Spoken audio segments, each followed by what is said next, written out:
ప్రకాశం బ్యారేజీ apron పనుల్లో నాణ్యతా లోపంపై ETV ఈనాడు ప్రసారం చేసిన కథనాలకు ప్రభుత్వం స్పందించింది. యాప్రాన్లో కుంగిపోయిన కాంక్రీటు దిమ్మెల్ని పటిష్టం చేయాలని జలవనరుల శాఖను ఆదేశించింది. 100 కోట్ల రూపాయల వ్యయంతో గత ఏప్రిల్లో యాప్రాన్ మరమ్మతు పనులు చేపట్టారు. కృష్ణానదికి గరిష్టంగా 10 లక్షల క్యూసెక్ల వరద వచ్చినప్పటికీ తట్టుకునే విధంగా ఈ కాంక్రీటు దిమ్మెల్ని అమర్చి యాప్రాన్ను పటిష్టపరిచారు. ఈ మరమ్మతుల కోసం దాదాపు నెల రోజుల పాటు ప్రకాశం బ్యారేజీపై నుంచి గుంటూరు, విజయవాడల మధ్య వాహన రాకపోకలను సైతం నిలిపేశారు. ఇటీవల ఎగువన కురిసిన వర్షాలతో పాటు పట్టిసీమ నుంచి వచ్చిన నీరు ప్రకాశం బ్యారేజీకి వచ్చి చేరాయి. వరద నీటి కారణంగా బ్యారేజీ నీటి మట్టం 12 అడుగులకు చేరడంతో 2000 క్యూసెక్ల నీటిని బ్యారేజీ దిగువకు విడుదల చేశారు. స్వల్పస్థాయి నీటి ప్రవాహానికే యాప్రాన్ వద్ద అమర్చిన కాంక్రీటు దిమ్మలు కుంగిపోయాయి.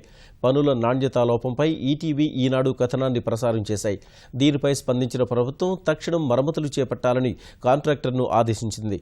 ఈ ఉదయం నుంచి మరమ్మతు పనులు ప్రారంభించారు.